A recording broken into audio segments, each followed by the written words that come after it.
पापा मुझे भी स्कूल जाना है। आप मुझे स्कूल क्यों नहीं भेजते पापा? पढ़ने के लिए क्यों नहीं भेजते? बेटा तुम अपने घर की स्थिति तो देख ही रहे हो, मैं कैसे तुम्हें स्कूल भेजूं बताओ। रात बहुत हो चुकी है, अब तुम सो जाओ। लखनपुर गांव में दीपक अपने पिता के साथ रहता था। उसके पिता सब्जी बेचा करते थे। दीपक की माँ बचपन में ही मर गई थी। उसके बाद से उसका ख्याल उसके पिता ने ही रखा। अगली सुबह दीपक के घर पर कोई आया था। अरे श्यामलाल, कहाँ गया? मेरा पैसा कब लौटाएगा? तुमने बोला था कि 1 साल के अंदर लौटा दूंगा। आज 5 साल होने को है, अभी तक तुमने मेरा पैसा नहीं लौटाया। लौटा दूंगा सेठ जी। कब लौटाएगा? मैं 30 दिन का समय देता हूँ, उससे पहले मेरा पैसा लौटा देना। हाँ सेठ जी, मैं लौटा दूंगा आपका पैसा। एक दिन दीपक जब रास्ते से जा रहा था तो उसने एक चोर और एक पुलिस वाले को भागते हुए देखा और उसने सोचा, मैं भी बड़ा होते आईपीएस पुलिस वाला बनूंगा। ये बात वह अपने पिता को बताने जाता है। बेटा तुम क्या बोल रहे हो? आईपीएस ऑफिसर बनना इतना भी आसान नहीं है। अब तुम ही सोचो मैं तुम्हारी फीस कैसे भरूंगा। वैसे भी सेठ जी को पैसा भी तो देना है। नहीं नहीं, मुझे बनना है तो मुझे बनना है। एक दिन दीपक पुलिस स्टेशन से गुजर रहा था तो उसने सोचा कि मैं पुलिस वालों से थोड़ा मिल लेता हूँ। मुझे आप जैसा पुलिस वाला बनना है, आईपीएस पुलिस वाला। अच्छा, तुम्हें भी मेरे जैसा आईपीएस ऑफिसर बनना है। बेटा ये बनना इतना भी आसान नहीं है, तुम्हें बहुत मेहनत करनी पड़ेगी। अच्छा तुम जाओ, अभी मैं तुम्हारे घर आऊँगा किसी दिन मिलने, ठीक है? एक दिन जब उसके पिता शाम को घर आ रहे थे तब 2 गुंडे सब्जी की थैली को गिरा देते हैं और उसके पिता को भी बहुत मारते हैं। उसके पिता का सारा पैसा लेकर चले जाते हैं। उसके बाद दीपक पढ़ाई छोड़ देता है और काम करने लगता है। एक दिन दीपक शाम को घर आ रहा था, वही गुंडे किसी और को परेशान कर रहे थे। उसके बाद वह गुंडे बाइक से चले जाते हैं। दीपक यह सब देखने के बाद पुलिस स्टेशन चला जाता है। वह सारी बात पुलिस को बता देता है। मुझे लगता है कि वो वही गुंडे हैं जो तुम्हारे पिता को मारे थे।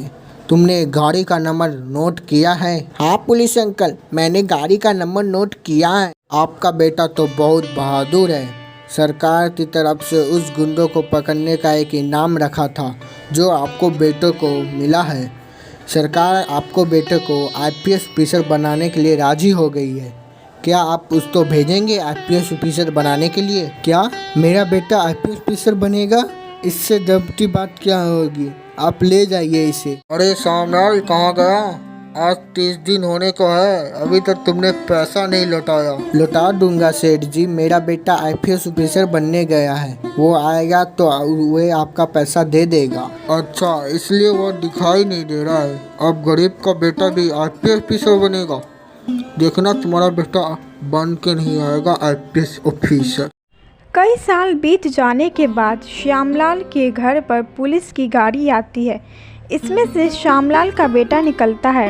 वे बोलता है, पापा अब आपको सब्जी बेचने की कोई ज़रूरत नहीं है। हाँ बेटा, तुमने जो सोचा था वो कर दिखाया। अब हम जाते सेठ को पैसा दे देते हैं। सेठ बहुत आपको परेशान किया है ना पापा। आप चिंता मत कीजिए, मैं सेठ को सारा पैसा लौटा दूंगा और उसके बाद आप हमारे नए घर में रहेंगे। चलिए पापा, सेठ को पैसा दे देता हूँ। हाँ बेटा, जब तुम नहीं थे तो सेठ मुझे बहुत परेशान किया करता था। हर दिन आकर मुझसे पैसा मांगा करता था।